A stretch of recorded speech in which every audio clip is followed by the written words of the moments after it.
Welcome to the 1971-72 Library Science Forum series. We have had such splendid series in the past that we're looking forward to this series, and I'm especially grateful to see so many of you here tonight. And with this in mind, I would like to introduce our speaker for this evening.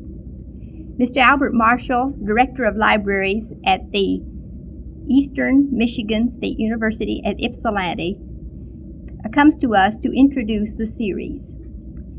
He has had an impressive background which you can read on the program which has come to you, but if you wanted to see a more impressive array of what he has done, there's a whole column in fine print that was put in the biographical information distributed to members of the ALA when he was appearing as second vice president, president-elect, as a candidate for that office. He has been consistently active on such committees as the Subscription Books Bulletin.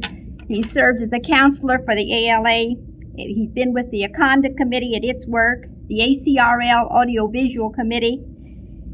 And to all of this work and to his very active program, he has brought also a background in the study of history, which he and is a historical writer also.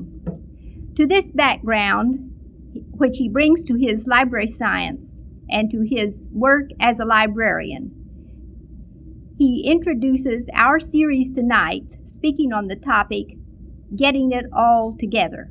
Mr. Marshall.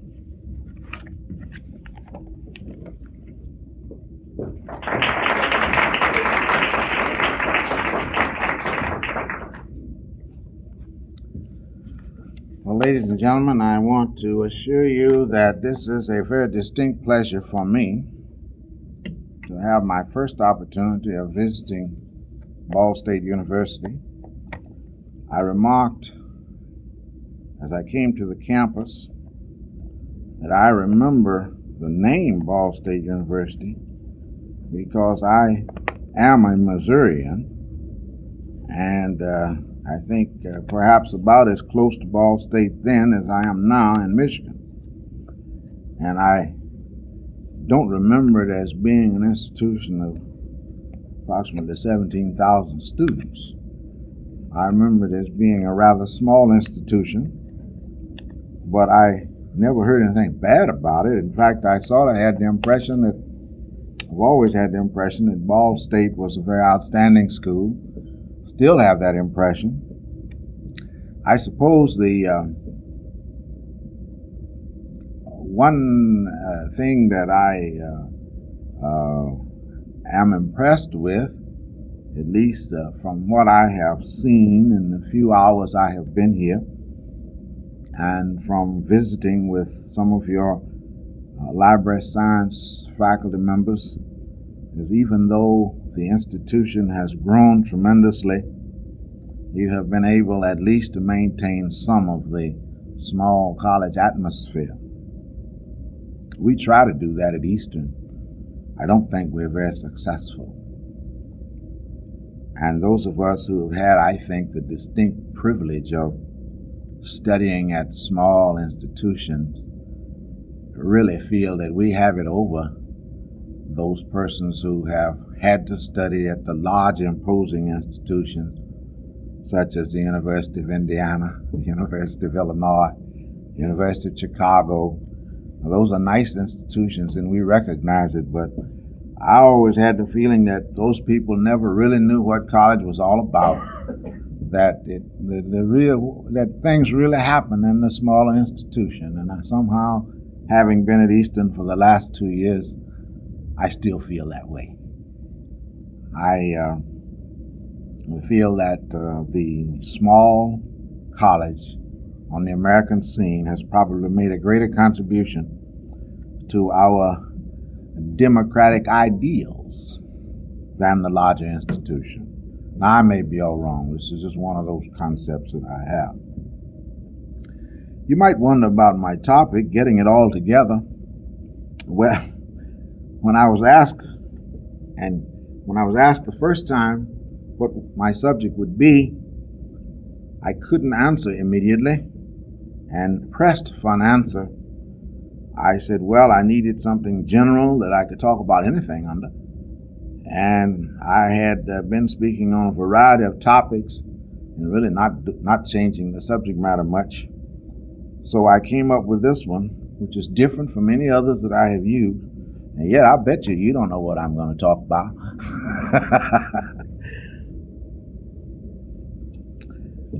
Well, the seeming overabundance of librarians at this particular time tends to suggest that it is time for the profession to take another look at itself. What, you might say, another look? Well, we've looked so many times, and never have we found the real answers. We find the weaknesses, but we never find all of the answers. When we found the weaknesses, we patched them up, and then we proceeded to limp along until we reached another crisis. And then later we would go through the same motions. And the most recent of these, of course, is a conda. Now, for the novice, the conda is the ALA Activities Committee on New Directions. Now, this last examination, which I call a physical, was perhaps the most serious one in our time. For unlike the early examinations, the patient recuperated rather quickly, and we hope it's going to prolong a life that was, well, rather sputtering at the moment. I think in order to understand something about the idea of examination of the library organization, it's necessary to really understand some of the things that has happened, some of the things which have happened in our history. As you know, the 1876 conference, which adopted the name American Library Association, had a total number of persons in attendance of 103. Now, in 1889, a group of librarians felt that they needed to meet separately. So we had the formation of a section for college and reference librarians. And then in 1890, there were a group of people interested in libraries who felt that they need to organize, so the trustee section was organized. And then in 1900, there were also the catalogers began to get together. They felt that they wanted to talk among themselves. And by 1900, of course, the membership in the association had grown to 1,000. And by 1918, when the membership reached 3,380, you began to hear the question, is ALA too big? And of course, there were some people who thought it was and some who thought it wasn't.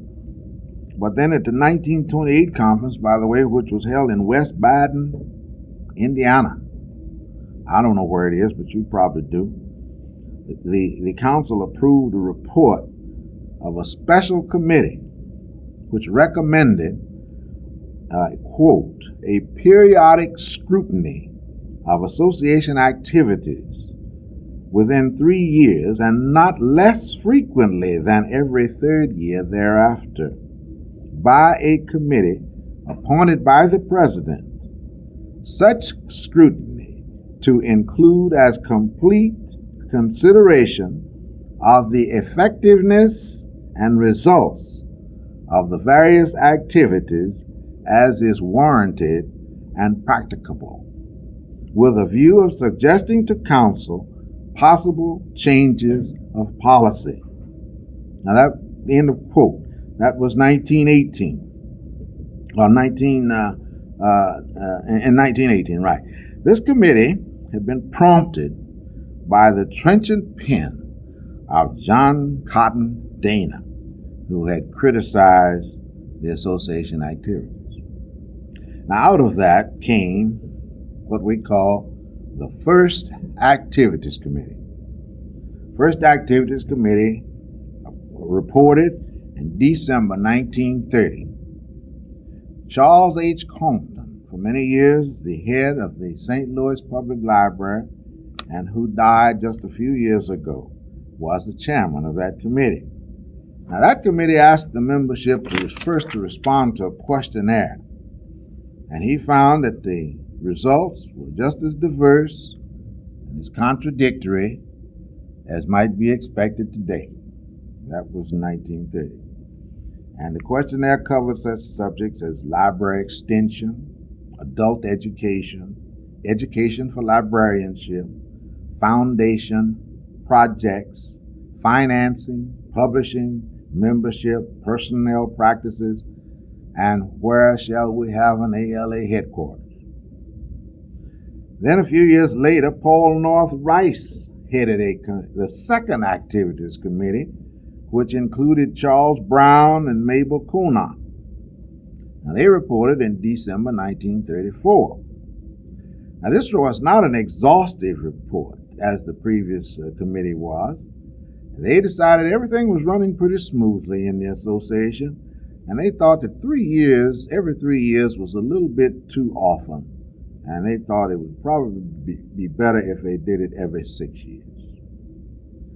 So then they had a third activities committee report, and that one was chaired by Charles Brown, and on that committee was Eric McDermott, Marion Manley, Matthew Dudgeon, and Lucille Marsh. Now this study was made the report was made in 1939. This was a rather comprehensive report. It recommended a considerable increase in the number of counselors, democratization, and it also recommended more authority be given to sections within the organization, and that these be changed to divisions rather than sections. Then they decided that they would allot approximately 20% of the annual dues to the divisions. And the other dues, they also decided that since librarians made various amount of money, that they would have a sliding scale of dues. Now, that was 1939. Then Ralph Shaw headed a fourth activities committee, which had as members Donald Coney, Ruth Ersted, and Richard Logsdon, Ruth Rutson. Now, this was a very intensive and extensive study of all facets of the association. The report was presented to Council January 1949 in two parts, so the association couldn't act on all of them. In fact, some of them never acted upon. Because of 17 recommendations, they saw only 4 of them that they really wanted. And those dealing with the expenditures of the association were approved. But then there was one recommending the separation of the publishing activities from headquarters, and they would not approve that. And as you know, it still has not been approved.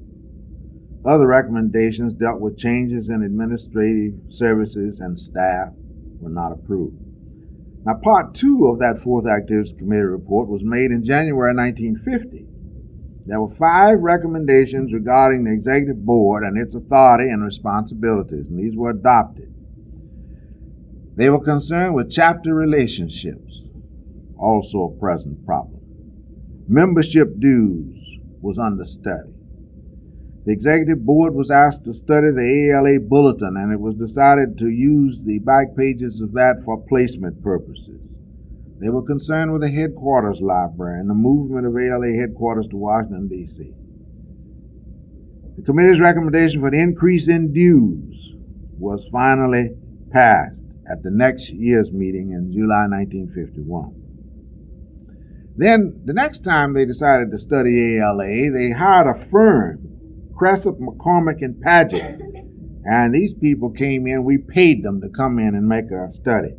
And they recommended some major organizational changes, which included the establishment of divisions by type of library and by type of activity.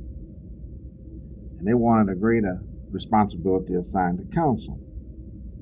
It was also recommended that the divisional secretaries would be appointed and be responsible to the executive secretary. Financing of divisions, it was decided that 20% was too much. So they decided to make them submit a program which would be evaluated and then they would be given the money according to the programs which were approved. So the fifth committee then, that was in 1954, and the next committee did not come until 1969. Instead of being called the Fifth Activities Committee, it was called the ALA Activities Committee on New Directions.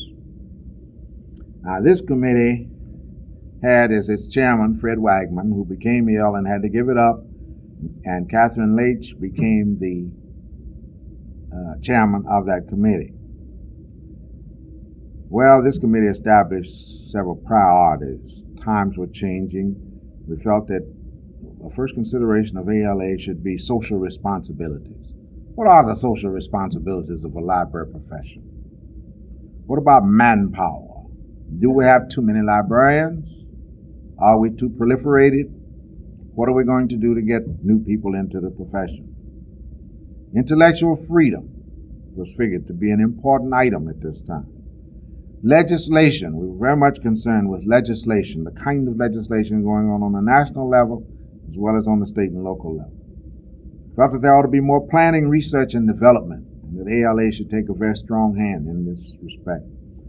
Democratization and reorganization, I think that meant a lot of different things to a lot of different people, but anyway, it became one of the objectives.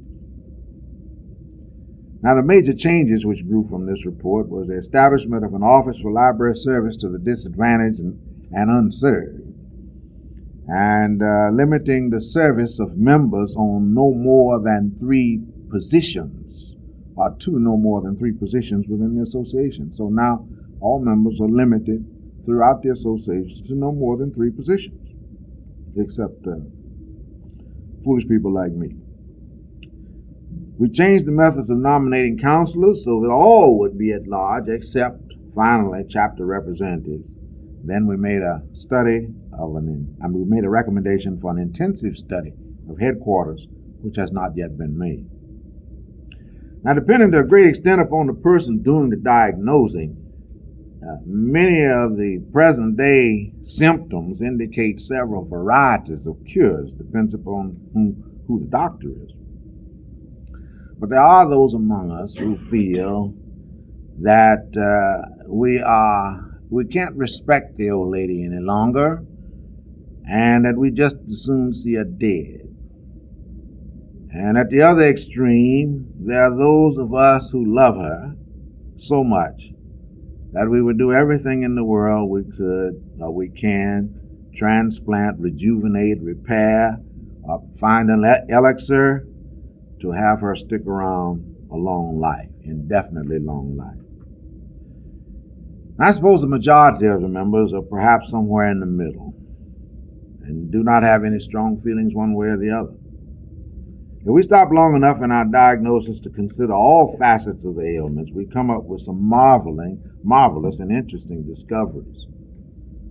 First, as a service profession, we do have a notable record. Like many, we were created out of a societal need. As men began to discover the value of recorded knowledge, individuals were pressed into service as catalogers and preservers of this information. Since civilization at that time moved along rather slowly, it was possible for people to become apprentices and to learn librarianship simply by working with the practitioners. And then the Industrial Revolution came along, which accelerated us into the space age, making it necessary for us to concentrate our timing into definite periods. And we found ourselves being called library scientists. And this was more ambition than fact. But we did develop a kind of a psychotic concern for whether this title was really appropriate. As more and more education became necessary for proper professional practice, we began to specialize. First, the divisions were simple, such as children's librarians, adult librarians, administrators, catalogers, order librarians, librarian professors. I couldn't leave those out. In time, we introduced new titles and new job descriptions, all requiring specialized training. Now we've got more specialists in the library profession than you can find in the medical profession. We've got music librarians. We've got librarians who do just well at our place. We even got a book and card preparation librarian. I haven't found out what he does yet. But anyway, we've got them. We've got everybody divided up into little compartments. But let someone walk into the library really needing help. We are unable to help the whole person. And out of all of this has come a practice of serving people almost as if they were inanimate objects. We serve people without even knowing their name. We serve people without knowing anything about them. And if we possibly can, we have a machine to do it as impersonally as possible. We've decided that personal service, which was so long a distinguishing mark of our profession, is not necessary anymore. Now, in our rush to make use of these machines, we've decided that since this is a technological age, we can utilize machines and become almost totally impersonal in our approaches to human needs. So now, with a few guidelines and instructions, we can send our patrons to a machine and provide better service, we think, than ever before. All this we can do now, so we no longer even ask the patron's name. We don't even meet him. We're afraid that we might get involved. He might have a problem, and we might get involved with him and his problem.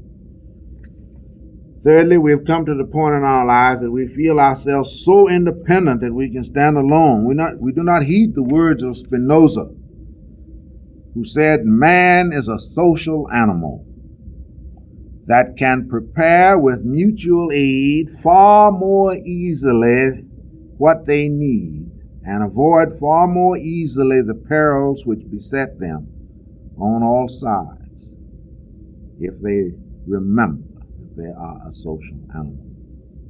We're so specialized that we cannot deal with the whole man anymore. Such old traditions as family night, when the whole family would go to the library. Some of you won't even remember that. And the whole family would go to the library and they would all get books and they would all go home and they would sit down and they would read to each other or read together. If they went to one of our libraries now, we would faint from the surprise. Our isolation has made us experts, meaning that we know more and more about less and less. So we associate primarily from a distance or at conventions with those few whom we respect. Children's librarians and school librarians think they're dealing with different people, so they don't speak to each other. Administrators become aloof to the rank and file rather than develop friendly relationships with the members of their staffs. Music librarians are so specialized that they can't help a patron in biology.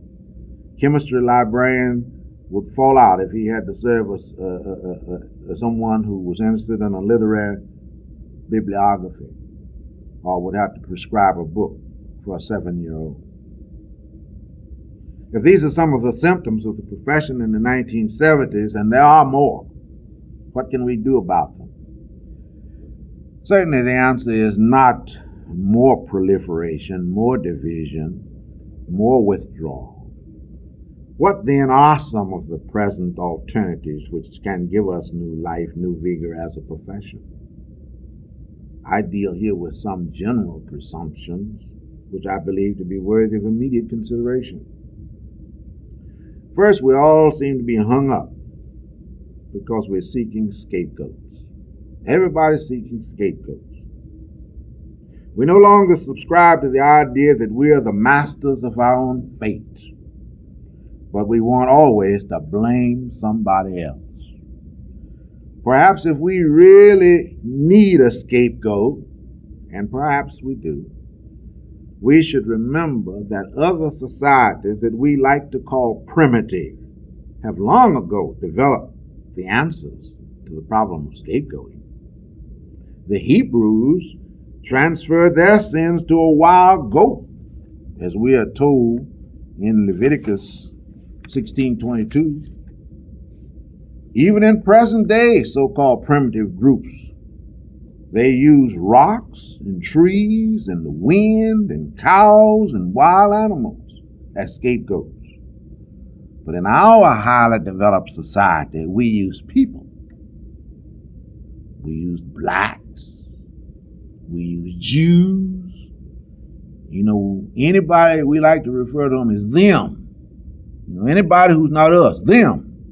They're our scapegoats. We always got to have some scapegoats, but we are so highly developed now that we use people as our scapegoat.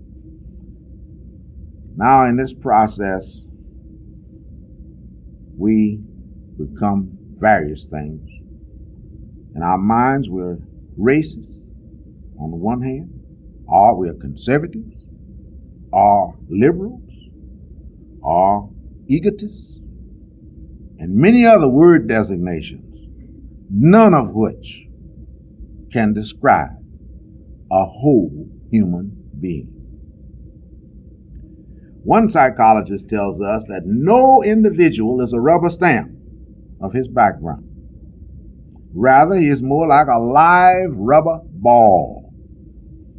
He not only rolls in the grooves of his environment, but he also bounces away from parts of it. And somewhat like a football, his bounces are often unpredictable. Now, we have currently developed a concern for the less fortunate, though judging from the way we have been fumbling in our efforts to do something constructive, it is questionable how sincere we really are.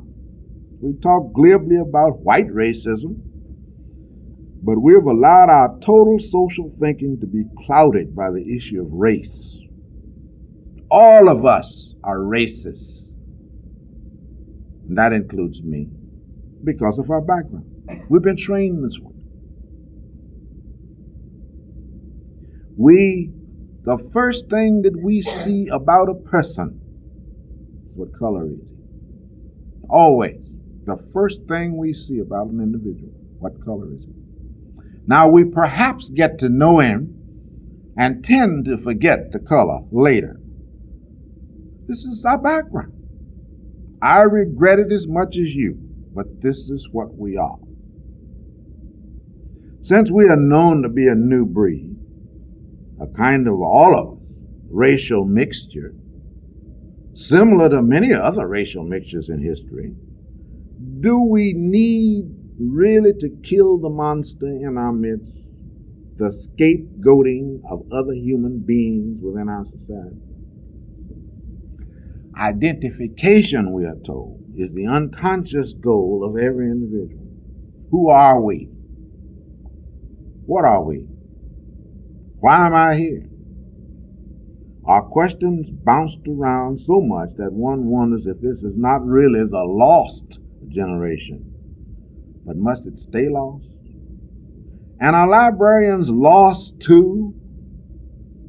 If so, how can they help the lost souls find themselves?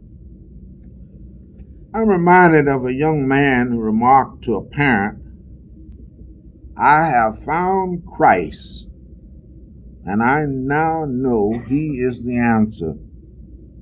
To which the parent remarked, "Christ has been here all the time. You have merely allowed him to find you."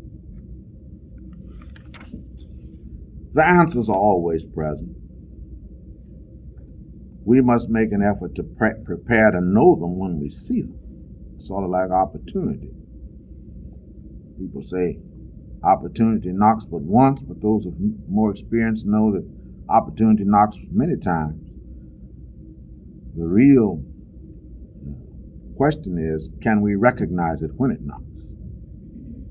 There are answers, I maintain, to all of our problems, but sometimes they seem to hide from us. The democratic way, which we have been developing for over 200 years, means that we can put our minds together, concentrate intelligently upon the problems without losing our consideration for others' points of view, and arrive at answers which are meaningful and lasting.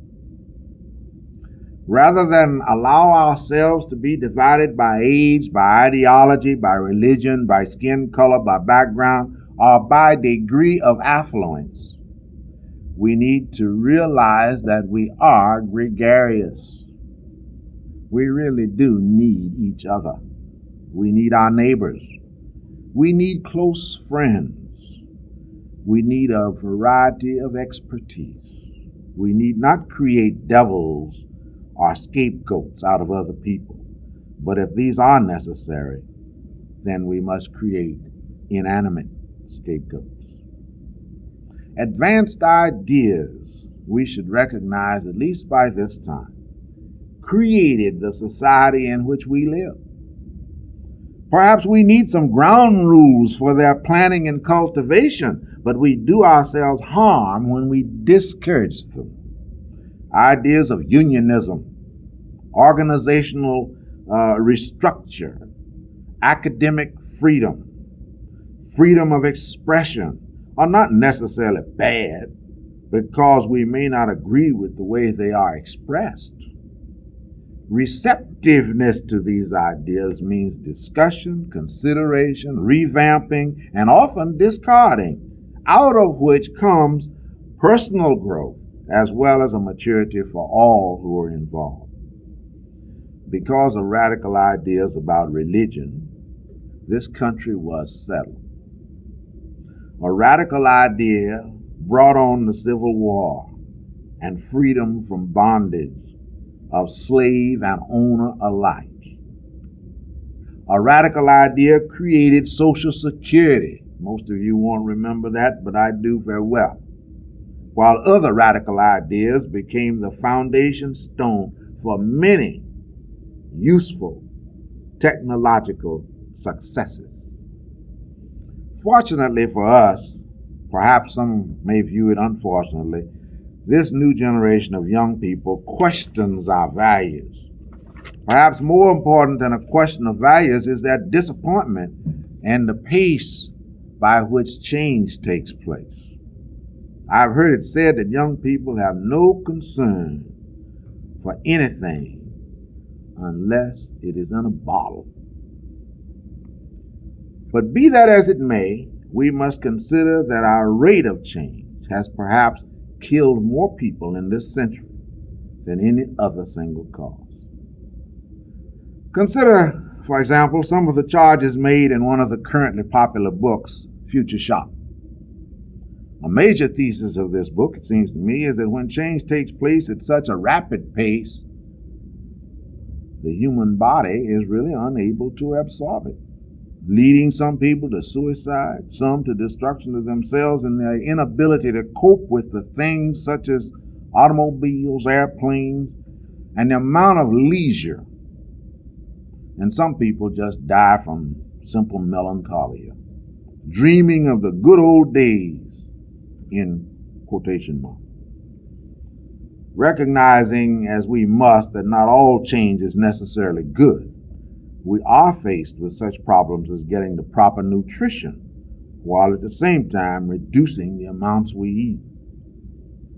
This reminds me of the modern mother who went shopping one day in the supermarket with her young son, and the child, of course, trying to be helpful, as children will, picked up a package and brought it to his mother, and she looked at it and she says, "No, honey, go put it back.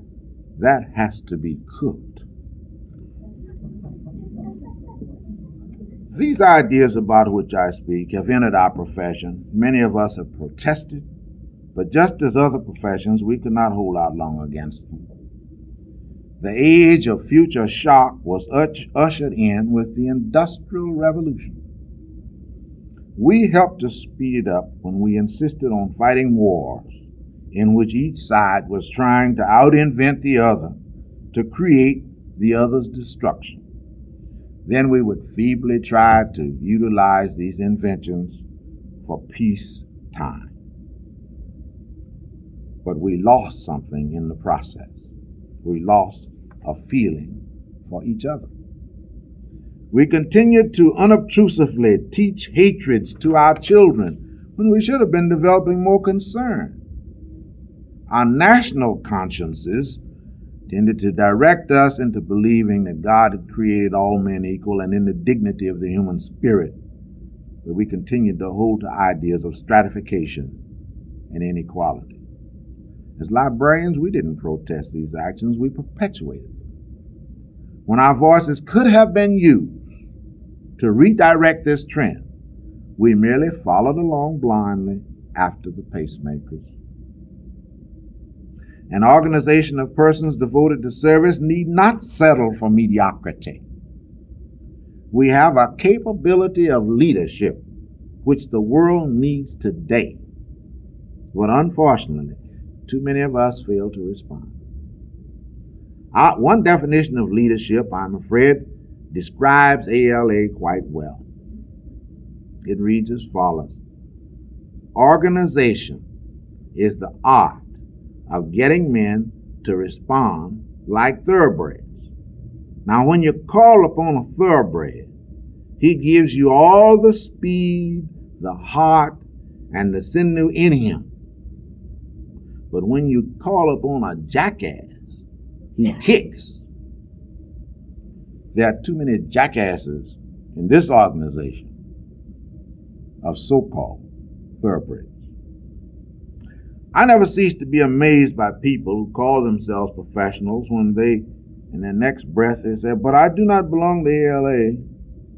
I admit that this arouses feelings within me which are not necessarily wholesome. I look at the organization as the foundation of the profession.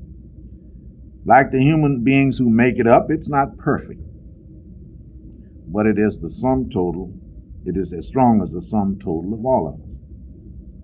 I conjure up visions of large membership dues that I and others have to pay each year to provide the foundation for our existence as professionals, because we've got a lot of leeches in the association who want to enjoy the benefits of the organization without supporting it. We go to library schools for which standards of excellence have been set by ALA. We use ALA standards when we speak of employment, of salaries, of working conditions, and all other types of support. We supposedly reap the benefits of ALA-sponsored research and study by reading the literature which it provides. We spend the money from the federal and state aid fought through the legislatures by ALA. We even call upon ALA when there are questions we can't answer.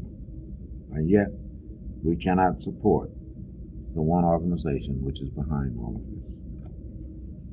Just the thought makes my blood boil. In summary, the American Library Association has been and remains the foundation of our profession. Until a satisfactory replacement is found, we can frankly do without the, quote, jackasses who tend to kick all the time. But whenever there's need for responding like thoroughbreds, we are conspicuous in our failure to respond. It is not necessary for our profession to wait for solutions to come from the outside. We, as educators, have a great deal to offer toward the curing of societal ills. Why cannot we do something about them in a positive manner, like helping other people to get it all together and proceed to make a better world in which to live? If learning and knowledge are as important as we think, then we have a major responsibility, it seems to me, which has been neglected in the past.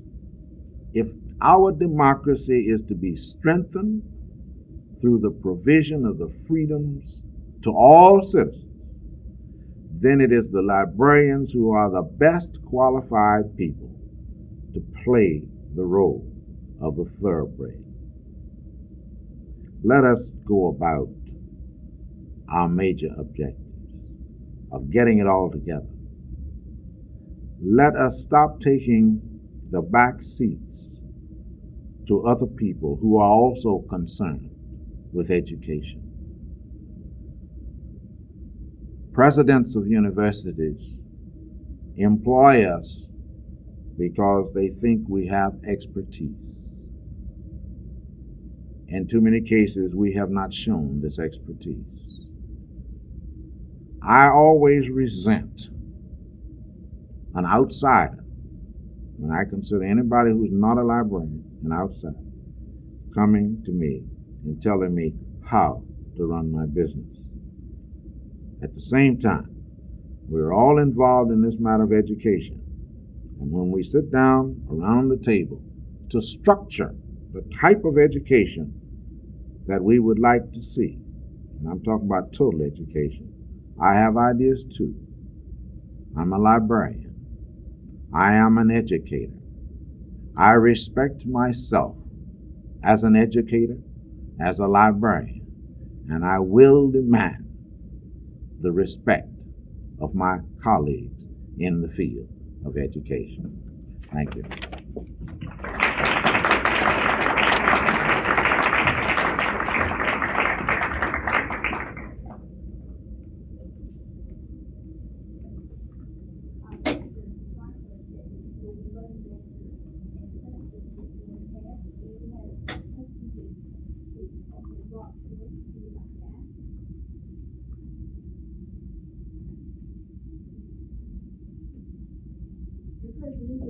You have been so active in the ALA organization, as you can see, many of our students who have not had the opportunity to join the organization, do you see different trends in the organization coming up, for instance, in the next decade from what has been the traditional role of the organization? I would like to say yes. I think the answer is now being structured. If we are able to come out of if we're able to solve some of the present problems and to structure perhaps an organization to which people can feel that they can find what they are looking for, whatever that is. I think the answer is that we will increase our membership. You know, there is approximately, it is estimated, and these are Dave Cliff's figures, that there are approximately 70 to 75,000 practicing librarians in the United States. Only about 29,000 of those are members. Now, if we can just, for those of you who belong, and I see many here people, and those of you who are paying so much dues now, which I maintain are not really high, but we still complain about it. We've got to have something to complain about. If we had another 29,000 people who were paying dues, just think of what ALA would be like. I hesitate to look too far into the future because I'm not very much of a seer. I can't say that when I joined the organization back in 1940 that I could see the organization as what it is today. I certainly didn't see myself having any part in it. And this is one of those things that just sort of slipped upon me. I would like to think, though, that the organization would take strength from its involvement in the problems of society. And I do see some of this coming, and I see more of it, I believe, in the future. I hope that I'm right there. If this be true, perhaps this will mean a kind of growth which we do not now have. However, even in saying that, you have to remember that in a kind of a democratic setup as we have, we still have our birthrights and our initially we have a lot of Ku Klux Klans. I have in my library a collection of deep literature. Some of it comes out of the South, some comes out of the North. And there's still an awful lot of heat being perpetrated. And regardless of how good you think you are, or how good you are trying to be, in a democratic setup, there's always going to be opposition. Now, how we are going to solve that problem, I suppose, perhaps is a bigger problem than we had. You might say the problem is education. But Burchard's read, Ku Klux Klansmen read, and one of the most hate-filled newspapers we receive in the library is published in Alabama by a physician. Now we can't say these people are uneducated. And then we get into the problems of censorship. I am definitely against denying any person the right to read what he wants. And when people read what they want, if they don't know how to pick out the truth from the fiction, then they're going to come up with twisted minds. So I don't know. I really don't know. I hope, but I don't see in this century, I don't see too much progress being made in people coming together. This, I think, is kind of an ideal that many of us would like. But I frankly do not see. Probably more than answering the question. It might be difficult. There's two clans in the LA being considered the Twin Cities. Two clans being considered in ALA. The Triad and the Federation. Well, I'm definitely opposed to Federation. I think of the other clans, the Triad is probably the best. I'm really committed to even a third type. I visualize an organization where you pay one set of dues, which is financial on the local, state, and national level. And I visualize a tie-in with the organization so that there is some kind of motivation and direction coming from a national office which penetrates down onto the local, whether it's a control or still less to the smaller state level. This is really what I like. You probably don't know, but Congress is very divided on this. And my position was giving in something. Quite frankly, I don't see too much wrong with the way it is. But you have to remember that I'm one of the old guys. What effect do you think automation will have upon manpower in the future? I think that it's overplayed. I think automation is overplayed. I think pretty soon we're going to settle down and realize that we're dealing with people. I was reading an article the other day about a library which is almost gone completely automated. The patron comes in and he asks the question and the computer prints out the answer, this kind of thing. I don't think I would like that personally. And I don't think people will like it. And I think sooner, you see, as I was saying a while ago, a person is made up of many, many kinds of thoughts and ideas and so forth. And one of the things that I'm always trying to sell to my staff, let's take a student who comes in and he's looking for something. Let's say he wants Einstein's theory of evolution. Is that right? Einstein? Yeah. Huh? Theory of relativity. Thank you, Ms. Martin.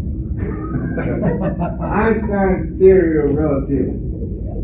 Now, it sounds at first like a very simple question, doesn't it? Which a computer cannot even determine. But I can. I can first say, well, now, is this student a freshman? Is he a senior? Is he a graduate student? Is this a student who has this as an assignment to just understand it?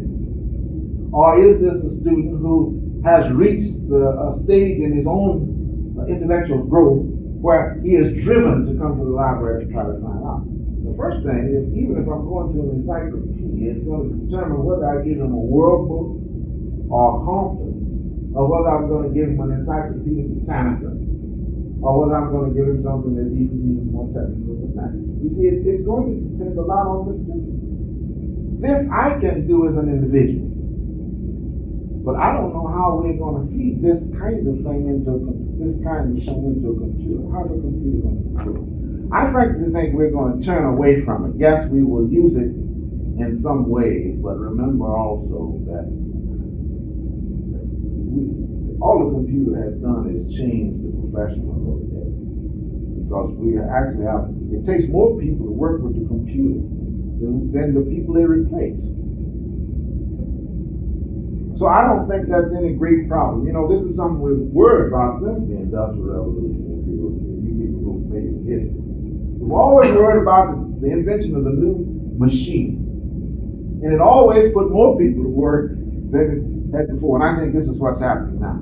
But I don't think that some of these experiments, which we're trying to use the computer, take the place of service to the human being, are going to work. I think we're going to do that.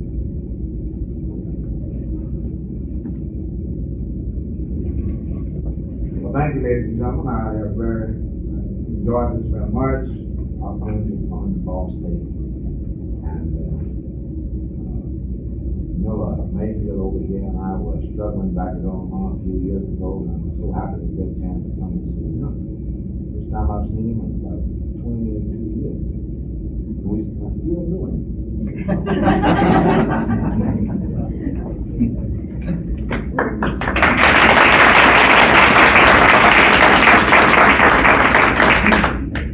I can tell that all of you share with me our attitude to your philosophy of the whole library, putting it all together, and we hope that you will come back and do it with others. This evening we will then be able to continue our discussion informally over a cup of coffee, and we hope that you will all be able to stay and be our guests. And I would like to introduce his own librarian that brought along. Mrs. Marshall, would you say?